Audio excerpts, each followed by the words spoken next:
I still remember the cold metallic scent of his loaded Beretta, mixed with his signature Tom Ford cologne. Taylor Rossi looked me dead in the eye, the man who had ruthlessly claimed every inch of my life for 3 long years, and sneered, "You mean nothing to me." He thought those words would break me into submission. Instead, they shattered my illusions and set me free. What he didn't know was that the moment I walked out that door, I would take his sanity with me, and he would burn New York to the ground just to find my ghost. To understand how a man like Taylor Rossi could tear a city apart for a woman he claimed to despise, you have to understand how I ended up in his bed and his ledger in the first place. My name is Alex Hayes. 3 years ago, I was a senior forensic accountant at a prestigious Manhattan firm, tasked with auditing a string of seemingly legitimate import-export businesses. I was brilliant, meticulous, and incredibly naive. I found a multi-million-dollar discrepancy in the books of a company owned by Rossi Enterprises.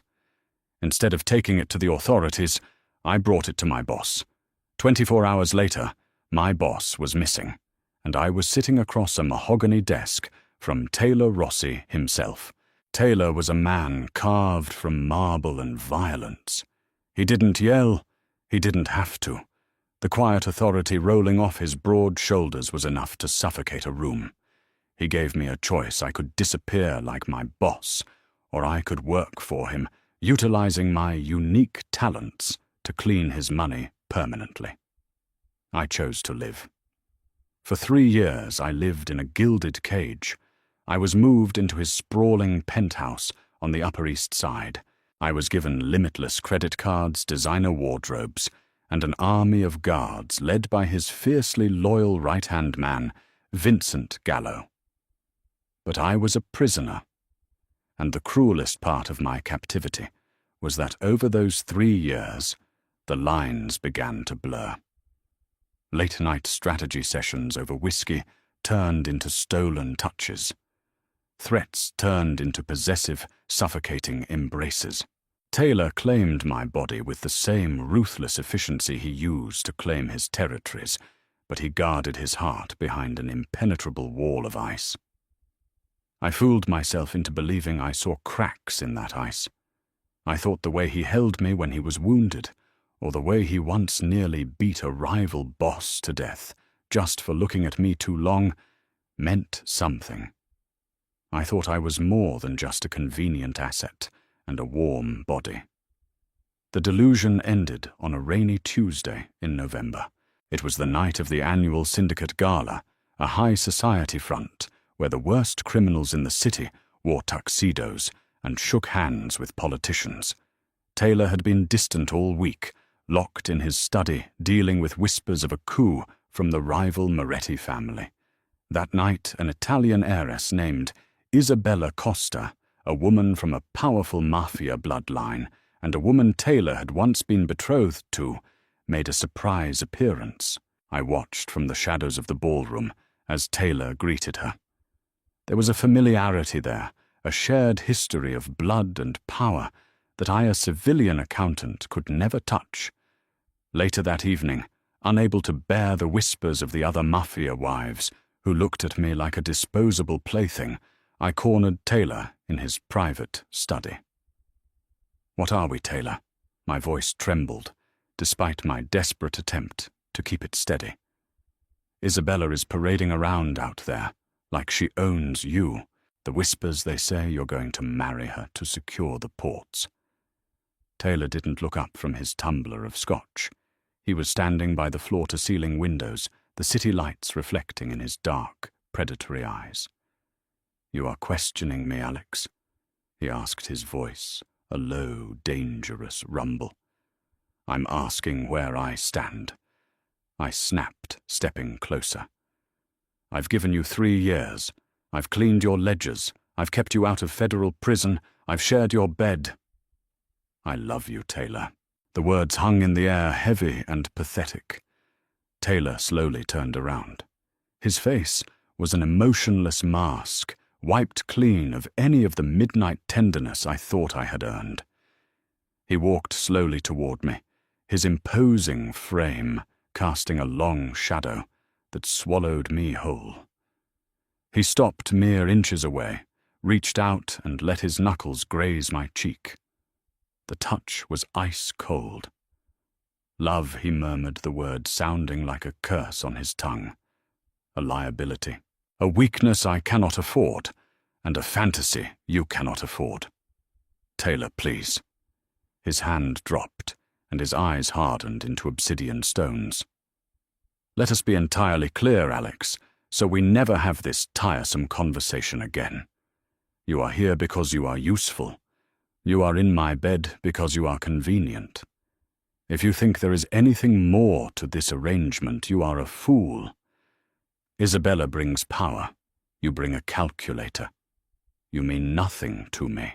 The sneer on his lips was the final twist of the knife. It didn't just break my heart, it cauterized it. In that split second, the terrified captive died, and a survivor was born. Understood, I whispered, my voice completely devoid of emotion. I turned and walked out of the study. I didn't cry. You don't cry when you realize you're standing in a burning house. You find the exit. When a man like Taylor Rossi controls your life, you don't just pack a suitcase and call an Uber. Every driver, every doorman, every camera in the city reports to him. To leave him meant I had to die, figuratively speaking. I had to become a ghost. What Taylor failed to realize when he reduced me to a mere calculator was that the person who controls the numbers controls the empire. For 2 years I had been preparing for a rainy day. I was terrified of the FBI, of rival families of Taylor himself.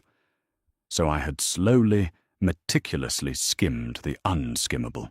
I routed fractions of pennies from millions of illicit transactions through a labyrinth of shell companies in the Cayman Islands, routing them eventually into an untraceable offshore trust. I had the funds. Now I needed the exit. I waited 3 weeks after the gala. I played the part of the chastised, obedient pet perfectly. I didn't bring up Isabella. I didn't ask questions. I did my work. I smiled at his business dinners, and I lay perfectly still in his bed, staring at the ceiling while he slept, counting down the hours. My opportunity came when Taylor had to fly to Miami to meet with a Colombian cartel supplier. He would be gone for exactly 48 hours. Vincent Gallo, his terrifying shadow, stayed behind to keep an eye on operations, and on me. The night Taylor's private jet took off, I put my plan into motion. I had previously bribed a mid-level enforcer who had a gambling problem, a man named Ricky, to secure a burner phone, and a meeting with a legendary underground forger known only as Elias Fletcher. Elias charged me a small fortune, but he provided me with a flawless new identity, Chloe Jenkins, a new passport, a new driver's license, a new social security number, all completely backstopped. At 2 a.m. on a freezing Tuesday, the penthouse was quiet. Vincent and the guards were stationed in the lobby and the hallway outside my door, relying on the state-of-the-art biometric security system to keep me locked inside. But I was the one who paid the security firm's invoices. I knew the backdoor codes to the system. I left the custom-made designer dresses in the closet. I left the Birkin bags. I walked over to the vanity and removed the 3-carat diamond necklace Taylor had given me for my birthday. I laid it on top of a printed financial ledger. Across the top of the ledger, I wrote 3 words in red ink: I mean nothing. I wore plain black leggings, a dark hoodie, and comfortable running shoes. I bypassed the retinal scanner on the private service elevator, using an administrative override code I had memorized 6 months ago. The elevator descended directly into the subterranean maintenance tunnels of the building, a route used exclusively by the building's sanitation crew. My heart hammered against my ribs like a trapped bird as I navigated the damp concrete corridors. Every shadow looked like one of Taylor's soldiers. Every dripping pipe sounded like a footstep. I emerged 3 blocks away through a steam vent grate in a dark alley. I didn't hail a cab.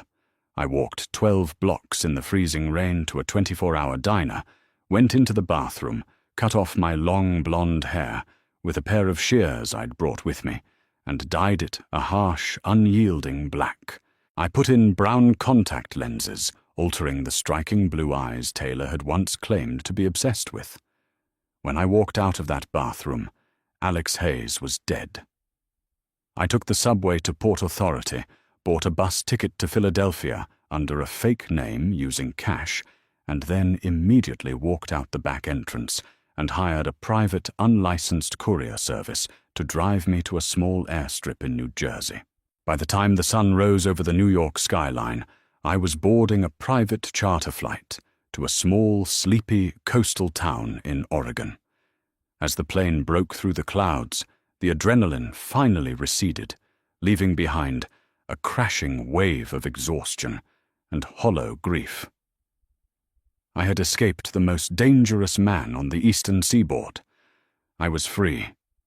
But as I looked out the window at the endless expanse of the country, a cold dread settled in my stomach. Taylor was a man who owned things, and Taylor didn't lose what belonged to him. I wasn't there to see the explosion, but the shockwaves made national news. According to the whispers on the encrypted forums I still monitored, Taylor returned from Miami 12 hours early. He walked into the penthouse expecting to find his obedient accountant. Instead, he found the silent, empty rooms, the severed security feeds, and the diamond necklace resting on the ledger. Those 3 words, "I mean nothing," were the match that lit the powder keg. Vincent Gallo later told a trusted associate who leaked it to the underground network that Taylor didn't shout when he saw the note. He stood perfectly still for 5 full minutes, his face completely devoid of color, staring at my handwriting. Then he picked up the mahogany chair sitting next to the vanity and smashed it against the reinforced glass window with such violent, feral force that the chair splintered into 100 pieces. Taylor's cold, calculating demeanor vanished. The man who prided himself on absolute control completely unraveled. In his twisted, possessive mind, he could not fathom that I had outsmarted him and left of my own volition. He immediately concluded that I had been taken, and there was only one family bold enough to strike at the heart of his empire, the Morettis. Within 4 hours of my disappearance, the streets of New York turned into a war zone. Taylor mobilized every soldier enforcer and hitman on his payroll. He didn't ask for a meeting with Leonardo Moretti. He didn't send an emissary. At 9 p.m. that night, 3 black SUVs pulled up to the Moretti family's most lucrative underground casino in Brooklyn. Taylor's men didn't wear masks. They walked in with automatic weapons and leveled the place, burning it to the ground. Taylor himself kicked in the door of Leonardo Moretti's private estate the following night. Rumor had it he dragged Leonardo out of his bed by his hair, put the barrel of his Beretta halfway down the rival boss's throat, and demanded to know where I was. Leonardo, bleeding and utterly bewildered, swore on his mother's grave that he knew nothing about Alex Hayes. Taylor shot him in the kneecap anyway, a brutal warning to the rest of the underworld. The city was paralyzed by the sudden, explosive violence. The mayor was screaming at the police commissioner. The FBI was scrambling to mobilize task forces, and the civilian population was terrified by the bodies of Mafia foot soldiers turning up in the East River. The fragile peace treaty that had governed the 5 boroughs for a decade was shredded in less than 48 hours. Taylor was interrogating anyone who had ever looked at me. He hunted down the mid-level enforcer, Ricky, who had bought my burner phone. When Taylor found out Ricky had helped me, he didn't just kill him. He made an agonizing, drawn-out, public spectacle of him in a warehouse in Queens, ensuring every man in his syndicate heard Ricky's screams. He hired the best private military contractors, the most ruthless hackers, and the most connected fixers in the country. He put a $10 million bounty on my head, alive and unharmed. Unharmed. That was the strict condition. If a single hair on my head was out of place, the person who brought me in would die a slow death. 3,000 miles away, in a tiny coastal town in Oregon, I sat in a modest, rain-battered rental cottage, sipping cheap coffee and watching the news on a small CRT television. The headline scrolling across the bottom of CNN read, "Unprecedented mob violence rocks. NYC dozens dead in suspected gang war." My hands trembled violently, rattling the coffee mug against the saucer. He was tearing the city apart. The man who looked at me like I was a stain on his shoe, the man who told me I was nothing but a convenient asset, was burning his own empire to the ground just to find me. It wasn't love. I knew that. It was possession. It was ego. I was the one thing he couldn't control, the one variable in his ledger he couldn't balance. As I watched footage of a burning warehouse, a warehouse I knew belonged to the Morettis, my burner phone buzzed on the table. It was a secure encrypted message from Elias Fletcher, the forger. Message they traced the New Jersey flight. "He knows you went west. Move now." My blood ran cold. I had a 4-day head start, and Taylor was already closing the gap. I grabbed my pre-packed duffel bag, threw the burner phone into the burning fireplace, and walked out into the pouring Oregon rain. The game of hide-and-seek had just begun, and the devil himself was it. The Oregon rain battered the windshield of the rusted 1998 Honda Civic I had purchased with $3,000 in crumpled $100 bills from a mechanic in Medford.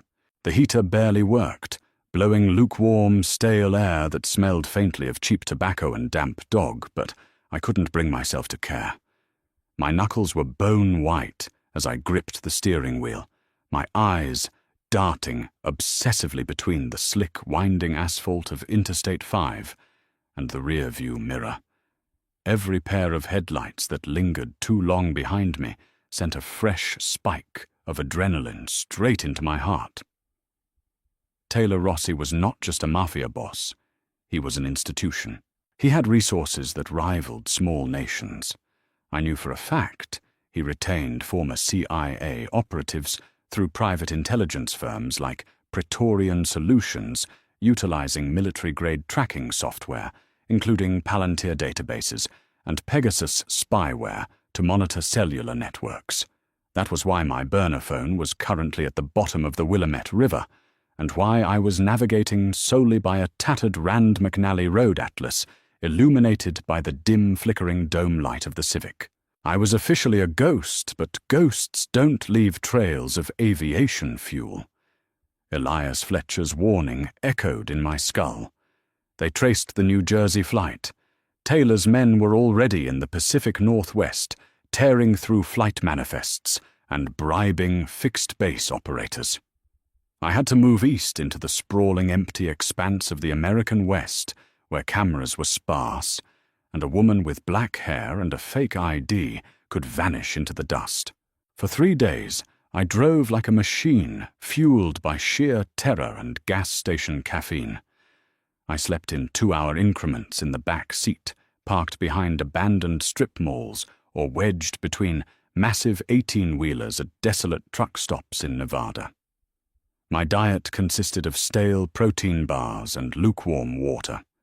Every time I closed my eyes, I saw Taylor's face, not the sneering, cold mask he had worn in his study, but the feral, unhinged predator the underground chatter had described. He was burning New York to find me.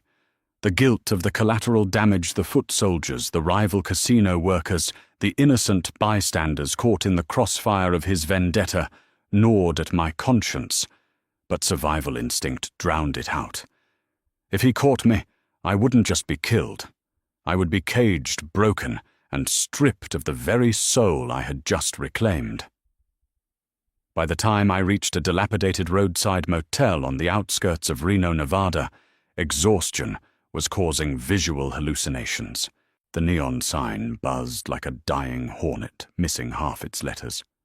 I paid for 3 nights in cash under the name Sarah Miller, keeping my head down and my dark hair pulled tightly beneath a plain baseball cap.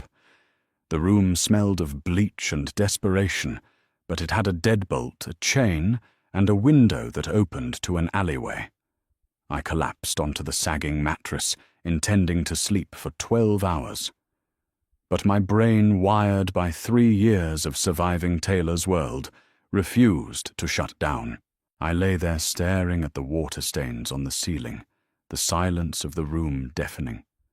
Running wasn't going to be enough. Taylor had an army, unlimited funds, and a burning, obsessive pride. He would comb the earth until he found me. Hiding was just delaying the inevitable. If I wanted to truly survive, I had to do the one thing no one had ever dared to do to the Rossi family. I had to strike back. I had to cripple the beast so profoundly that it could no longer hunt. I pulled a heavily encrypted military-grade laptop from my duffel bag, a piece of hardware I had smuggled out of Rossi Enterprises months ago in preparation for my escape. I booted it up, routing my connection through a complex chain of VPNs and proxy servers bouncing from Iceland to Switzerland to Singapore. I knew Taylor's empire better than he did. He knew the blood, the bullets, and the street-level economics. I knew the algorithms. I knew the shell companies registered in Delaware, the offshore trusts in the Cayman Islands, and the numbered accounts at Credit Suisse that washed his heroin money into legitimate real estate capital. My fingers flew across the keyboard, muscle memory taking over. I logged into the primary administrative portal of his holding company. I didn't just steal money. I had already secured my own retirement. This was about sabotage. I started by quietly freezing the operating accounts of 3 of his largest legitimate fronts, a massive shipping logistics firm in Brooklyn, a chain of boutique hotels in Manhattan, and a waste management monopoly in New Jersey. I triggered automated IRS compliance flags on his secondary shell companies, practically gift-wrapping probable cause for the federal government. Then I initiated a series of cascading wire transfers, moving tens of millions of dollars from his heavily guarded offshore accounts into dozens of randomized, decentralized cryptocurrency wallets. I was draining his lifeblood. It took 6 hours of grueling, non-stop coding. When I finally hit execute on the final script, I felt a twisted sense of triumph. For 3 years, he had told me I was nothing but a calculator. Now that calculator was bankrupting the most feared Mafia boss on the eastern seaboard. I closed the laptop, my heart hammering a frantic rhythm against my ribs. I had just declared thermonuclear war.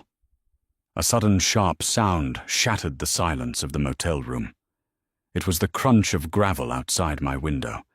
Every muscle in my body locked into place. I didn't breathe. I slipped silently off the bed, creeping toward the window, pressing my back against the peeling wallpaper. I peered through a tiny slit in the faded curtains. 2 black Cadillac Escalades were idling in the motel parking lot, their headlights cut. 4 men were stepping out. They weren't local cops, and they weren't random thugs. They wore tailored black overcoats, their movements terrifyingly precise, military bred. I recognized the man leading them instantly. The sharp aquiline profile, the cold, dead eyes. Vincent Gallo. My blood turned to ice. Taylor's right-hand man. The apex predator of the Rossi family. How had they found me? I had dumped the phone, changed the car, used cash. The laptop, I realized with a sickening jolt. The moment I logged into the offshore accounts, despite the proxies, Taylor's cybersecurity team must have caught a microsecond ping of my IP address before it bounced. I had traded my location for my financial strike. Footsteps echoed on the exterior walkway, heavy, deliberate. They were coming for room 114. Panic threatened to paralyze me, but the survivor inside me took the wheel. I grabbed my duffel bag, shoving the laptop inside. I slung the strap across my chest and moved to the small, grimy bathroom. The footsteps stopped directly outside my front door. "Alex?" Vincent's voice seeped through the cheap wood, smooth and completely devoid of warmth. "Taylor wants you to come home. Open the door, and I promise you won't be hurt. Make me break it down, and I can't guarantee your comfort on the flight back to New York." I didn't answer. I climbed silently into the bathtub and reached for the small frosted glass window above the showerhead. It was painted shut, rusted, from years of neglect. Crack! The sound of a heavy boot slamming against the deadbolt echoed like a gunshot. The doorframe splintered. I grabbed the heavy porcelain lid off the toilet tank. Crack! The deadbolt gave way with a metallic shriek. I swung the porcelain lid directly into the frosted glass window. The glass shattered, raining down into the tub.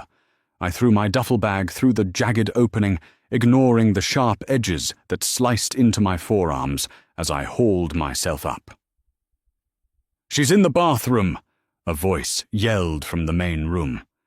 I squeezed through the window frame, dropping heavily into the dark, trash-strewn alleyway behind the motel. I hit the asphalt hard, my ankle rolling agonizingly, but I bit down on my lip to stifle a scream. I grabbed my bag and ran limping frantically into the freezing Nevada night, disappearing into the shadows just as the bathroom door inside was kicked off its hinges. The ghost had survived, but the hunter was closing in. I didn't stop running until I reached Chicago.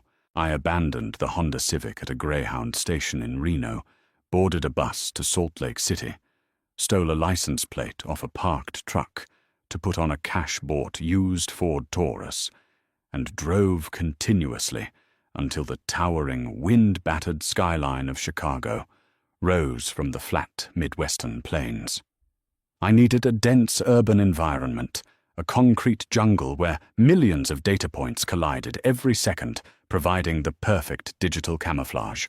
I rented a cash-only loft in the gritty industrial sector of the West Loop, operating under the name Emily Vance. The loft was sparse, exposed, brick, drafty windows, and absolutely no furniture, save for a folding table and a cheap mattress on the floor. It was a far cry from the opulent silk sheets and panoramic views of Taylor's Manhattan penthouse, but it was the most beautiful place I had ever seen, because it belonged solely to me. My near-death experience in Reno had fundamentally shifted the dynamic of this war. Taylor wasn't just relying on brute force, he had weaponized his intelligence network, but I had wounded him. The financial viruses I had planted in Nevada were now fully gestating within the Rossi Enterprises mainframe. I spent the next 48 hours building my command center. I purchased 3 high-powered laptops from different electronics stores across the city, paying in cash and wearing a medical mask to obscure my face from CCTV cameras. I rigged them together, creating a localized, heavily encrypted network that utilized Tor routing protocols and decentralized proxy chaining. I tapped back into the underground chatter to gauge the damage. The dark web forums were burning with rumors. Rossi Enterprises was hemorrhaging capital. The federal government, tipped off by the IRS compliance flags I had triggered, had raided the New Jersey waste management front.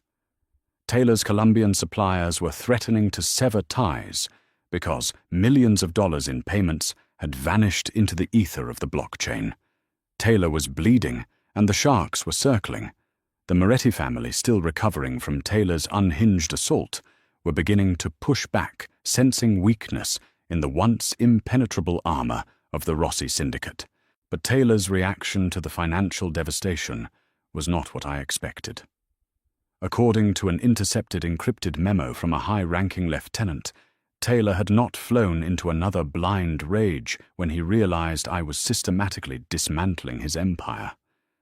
Instead, a terrifying silent calm had washed over him. He had called off the street-level warfare in New York. He recalled his foot soldiers. He realized I was not a terrified girl running blindly into the dark. I was a sovereign threat. For 3 years he had underestimated me, treating me like a decorative accessory that happened to know Excel. Now he was experiencing the full devastating force of my intellect. The chatter suggested his fury had mutated into something far more dangerous, a twisted obsessive reverence. He no longer just wanted to possess me. He wanted to conquer the woman who was currently beating him at his own game. I sat in the freezing Chicago loft, wrapped in a thick wool blanket, watching lines of code scroll across my monitors. I was preparing the final blow. I called it the Guillotine Protocol. I had spent my captivity mapping the intricate, deeply hidden trust funds Taylor kept for his inner circle, the untraceable retirement accounts for his capos, his enforcers, and Vincent Gallo. It was the money that bought their absolute loyalty. If I wiped those accounts, Taylor wouldn't just lose money. He would lose his army. A mob boss without loyal soldiers is a dead man walking. I had my finger hovering over the execute button when a secure encrypted email bypassed my firewall and popped up on my center screen. My breath hitched. The subject line was empty. The sender address was a randomly generated string of alphanumeric characters. I opened it. There was a single high-resolution image attached. My blood froze in my veins, a sickening wave of nausea crashing over me. The image was of Elias Fletcher, the legendary forger who had created my new identity. He was tied to a steel chair in what looked like an abandoned warehouse. He was beaten beyond recognition, his face a swollen, bloody mask. Standing behind him, looking directly into the camera lens with dead, soulless eyes, was Vincent Gallo. Below the image was a single line of text he held out longer than most. But everyone breaks. See you soon, Alex. I pushed my chair back so violently it crashed to the floor. I stumbled backward, pressing my hands over my mouth to stifle a sob. Elias was dead. And because Elias had built my identity, Vincent knew everything. He knew about Chloe Jenkins. He knew about the passports. He knew the aliases. The proximity alarm on my secondary laptop began to shriek a high-pitched, piercing wail that echoed off the brick walls of the loft. I rushed to the screen. My customized intrusion detection software was flagging a massive spike in cellular triangulation in my immediate vicinity. They weren't just pinging my IP address. They had deployed a Stingray device, a fake cell tower simulator, used by the FBI and high-tier military contractors to sweep the entire West Loop grid, locking onto the unique IMEI signature of my encrypted modem. They were here, in Chicago, within a 3-mile radius. The sheer suffocating weight of Taylor Rossi's power pressed down on me, crushing the air from my lungs. I had run 3,000 miles. I had burned his money, exposed his fronts, and taught like a demon to claw my way out of his shadow. But he was a leviathan. He commanded forces I couldn't physically fight. I looked at the execute button for the Guillotine Protocol. If I pressed it, Taylor's empire would collapse. His men would turn on him. He would be dead within a month, but it wouldn't save me today. Vincent Gallo would be coming through my door in less than 10 minutes, and Vincent didn't care about the bank accounts. He only cared about bringing Taylor his prize. I needed a shield, not just a sword. I needed leverage that required me to be breathing. My fingers flew across the keyboard with frantic, desperate speed. I abandoned the Guillotine Protocol. Instead, I initiated a dead man's switch. I took every single megabyte of data I possessed, the ledgers, the offshore account numbers, the names of corrupt politicians on Taylor's payroll, the GPS coordinates of the cartel drops, and bundled it into a massive, heavily encrypted dossier. I linked the dossier to a secure, decentralized server hosted in Switzerland. Then I tied the server to an automated, timed release mechanism. I had exactly 24 hours. If I did not log into the server and input a 40-character alphanumeric passcode within 24 hours, the server would automatically blast the entire dossier to the FBI, the DEA, the IRS, the New York Times, and the heads of the 5 rival Mafia families. It would be the absolute, unequivocal annihilation of Taylor Rossi, his legacy, and everyone associated with him. The upload progress bar crawled across the screen. 70%. 80%. Outside, the distant, ominous wail of a siren pierced the Chicago night, followed by the unmistakable squeal of tires on wet pavement just a block away. 90%. 95%. I heard the heavy steel door at the ground floor of the loft building groan in protest as it was violently wrenched open. The rhythmic, terrifying thud of heavy boots began to echo up the industrial stairwell. 99%. 100%. Upload complete. Timer initiated. 23:59:59. I exhaled a shaky breath, the adrenaline giving way to a strange, icy calm. I disconnected the laptops, pulled the hard drives, and smashed them repeatedly with a hammer until they were nothing but jagged shards of metal and silicon. I tossed the debris out the window into the alley below. I didn't run this time. There was nowhere left to run. I walked to the center of the empty loft, smoothed down the front of my black sweater, and stood perfectly still, my chin held high. I was no longer the terrified captive in the penthouse. I was the architect of Taylor Rossi's destruction, and I held the detonator in my mind. The heavy wooden door of my loft exploded inward in a shower of splinters and torn hinges. 6 heavily armed men flooded the room, their weapons trained directly on my chest.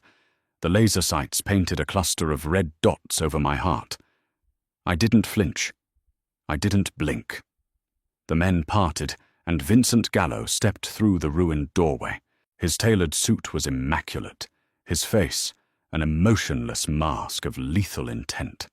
He looked around the empty room, his eyes landing on the smashed laptop casings on the floor, and then finally resting on me. "Alex," Vincent said, his voice a chilling monotone. "It's time to go." I looked him dead in the eye, a cold, humorless smile touching the corner of my lips. "Hello, Vincent." I replied, my voice steady, ringing with an authority I had stolen directly from the man who taught me how to be ruthless. "Take me to him. We have a lot to discuss." The flight back to New York was a masterclass in suffocating silence. I sat opposite Vincent Gallo in the lavish leather cabin of Taylor's private Gulfstream jet. Vincent did not offer me water. He did not offer me food. He simply sat like a statuesque gargoyle, his dark eyes tracking my every breath. Before, under Taylor's roof, Vincent's gaze had always been one of thinly veiled contempt, the way a wolf looks at a sheep that has somehow managed to wander into the den. Now, however, the contempt was entirely gone, replaced by a cold, clinical wariness. He was no longer looking at a pet. He was looking at a live grenade with the pin pulled out. My wrists were not bound. I was not blindfolded. I didn't need to be. The invisible chains of Taylor Rossi's staggering power were meant to be enough to keep me tethered to my seat. I spent the 2-hour flight staring out the reinforced acrylic window, watching the sprawling tapestry of the American Midwest give way to the jagged, imposing coastline of the eastern seaboard. I was flying directly back into the mouth of the beast, but my heartbeat was astonishingly slow, rhythmic, and perfectly calm. We landed at a private airstrip on Long Island, under the cloak of a brutal, unforgiving thunderstorm. Rain lashed against the tarmac in angry diagonal sheets. A convoy of 3 armored SUVs was waiting, their engines rumbling in low, predatory growls. The drive to the Rossi family's heavily fortified waterfront compound took 45 minutes. Every inch of the property was designed to scream insurmountable wealth and untouchable dominance. 10-foot iron gates swung open, revealing a sprawling Gothic revival mansion constructed from imported black stone. Armed guards patrolled the perimeter with suppressed assault rifles strapped across their tactical vests. As I stepped out of the vehicle and into the pouring rain, the heavily armed men paused. They looked at me, their expressions a mixture of confusion and deep-seated apprehension. They knew exactly what I had done. They knew I had single-handedly crippled their invincible boss, frozen their offshore accounts, and drawn the blistering heat of the federal government down upon their operations. I walked through the towering oak double doors of the mansion with my spine ramrod straight. I was wearing the same damp black sweater and jeans I had been wearing in Chicago, shivering slightly from the freezing rain, yet I felt 10 feet tall. Vincent led me through the cavernous, dimly lit hallways, our footsteps echoing against the marble floors like the ticking of a grandfather clock. We stopped in front of the massive mahogany doors leading to Taylor's primary study, the exact same room where he had shattered my heart and inadvertently forged my armor 3 weeks ago. Vincent did not knock. He simply turned the brass handle and pushed the doors open, stepping aside to let me enter. He didn't follow me in. The heavy doors clicked shut behind me, sealing me inside the lion's den. The study looked like a literal war zone. The antique furniture was violently overturned. The floor-to-ceiling bookshelves had been completely decimated, countless leather-bound volumes scattered across the Persian rug like fallen soldiers. The crystal decanters on the wet bar were shattered, staining the wood with the pungent aroma of expensive scotch. And standing by the massive window, silhouetted against the flash of lightning, illuminating the turbulent Atlantic Ocean outside, was Taylor Rossi. He was utterly unrecognizable from the meticulously groomed, unflappable mob boss I had known. He was not wearing a bespoke Tom Ford suit. He wore a rumpled dress shirt unbuttoned at the collar, the sleeves rolled up to reveal the dark, sprawling ink of his syndicate tattoos. His hair was disheveled, his jaw coated in a thick, dark layer of unkempt stubble. But it was his eyes that truly terrified and captivated me. They were bloodshot, sunken, and burning with a frantic, unhinged fever.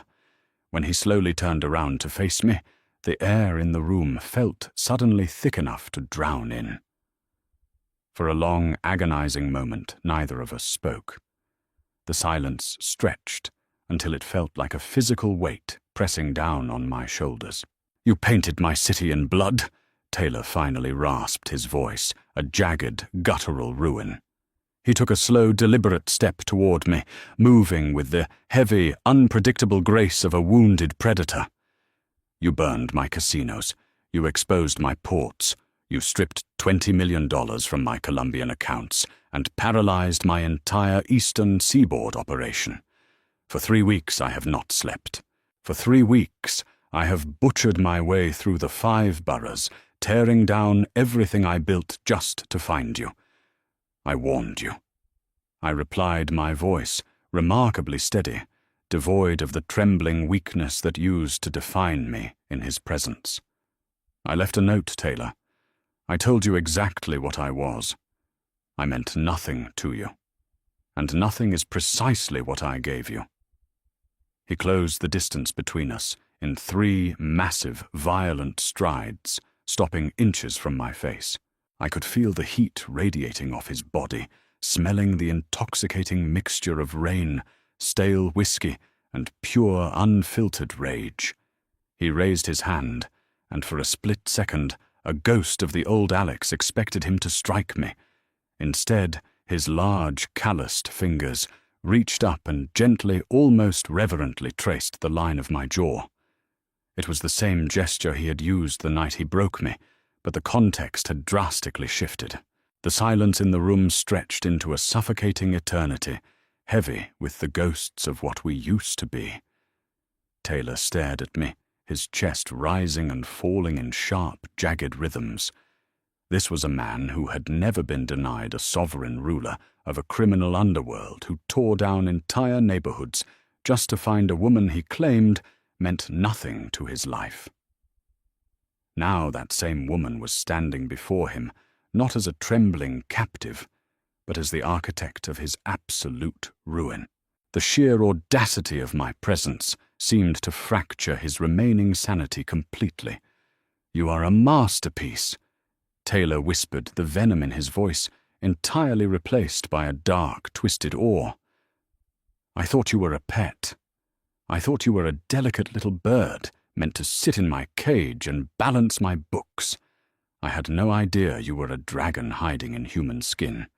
You did what the FBI, the Moretti family, and the Russian syndicates couldn't do in a decade.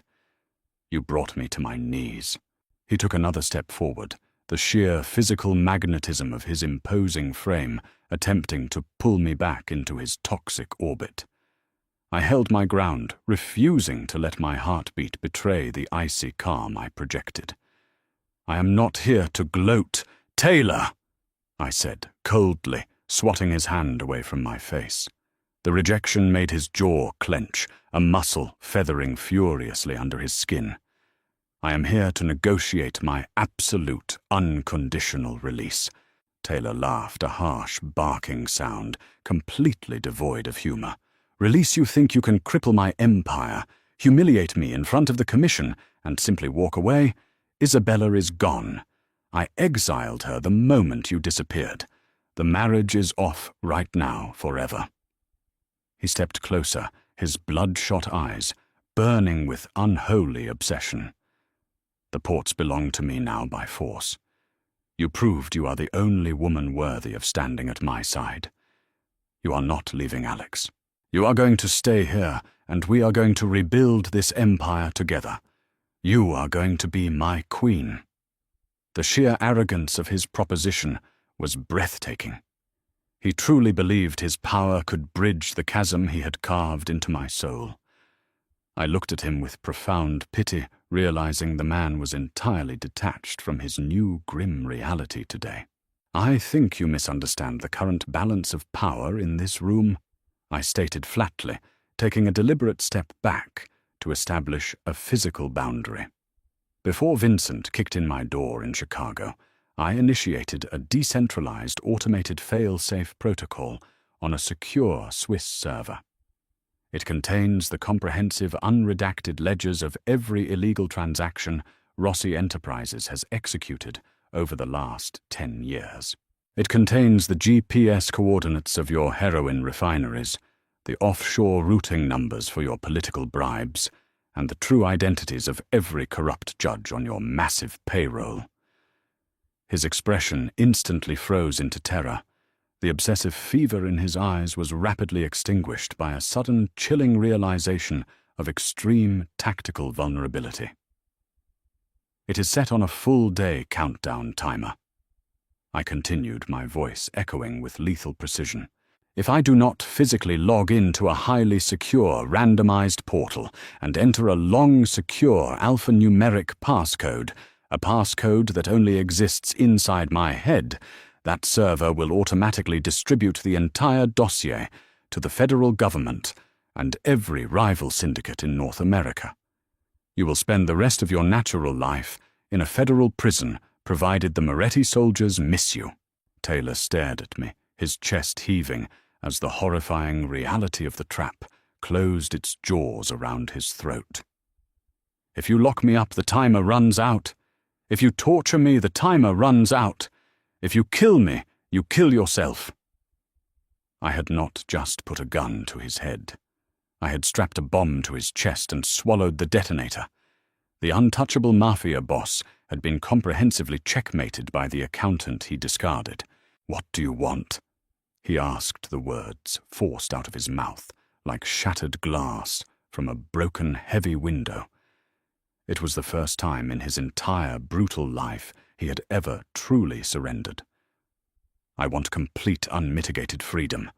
I demanded, my voice ringing with absolute finality. I want $50 million in untraceable bearer bonds transferred into a secure briefcase within the next hour. I want your private jet fueled and prepped to fly me to Zurich, Switzerland. And most importantly, I want your sworn, unbreakable oath on your family's sacred grave that no one from your syndicate will ever look for me again. If I see a single shadow following me, I will unleash the hidden dossier. If I suspect for a fraction of a second that you have broken our truce, I will unleash the dossier from wherever I am hiding, and I will burn you to ashes. Taylor looked at me, a profound mixture of devastating loss and undeniable respect etched into his haggard features. He knew I was not bluffing. The girl who loved him was dead. The woman standing before him was a survivor who had learned exactly how to be ruthless from the absolute best. He walked over to his massive desk, heavily pulled open the bottom drawer, and paused quietly there. He retrieved a massive titanium-reinforced briefcase. He slammed it onto the mahogany surface and spun the combination locks, flipping it open to reveal neat, stacked rows of million-dollar bearer bonds. He had kept them as his ultimate emergency contingency. Now they were the price of his survival. He snapped the briefcase shut and slid it across the polished wood toward me. The sound echoed in the cavernous, destroyed room like a gavel slamming down on a block. It was the final verdict on our disastrous explosive history. "Take it," Taylor rasped, his voice trembling with heavy, undeniable emotion. "Take it and go. You have my word. I will never hunt you again. But know this, Alex. You can run to the ends of the earth. You can build an empire of your own, but you will never find another man who recognizes the true darkness inside of you the way I do." I looked at him, feeling the absolute truth of his words settle into my bones. "I am counting on it," I replied coldly. I picked up the heavy briefcase, the immense weight of it anchoring me to my new reality in this very strange, dark world. I did not offer him a final, lingering look of sorrow today. I simply turned on my heel and walked toward the massive mahogany doors. I pulled them open, stepping past Vincent Gallo, who looked at the briefcase in my hand and wisely stepped aside into the shadows. I walked out of the lion den, out of the fortified compound, and into the waiting armored vehicle that would take me to my jet. The rain had finally stopped giving way to a cold, clear night. I entered his world as a captive, but I left as a victorious living conqueror. Did Alex's ruthless escape and ultimate victory over Taylor leave you completely speechless?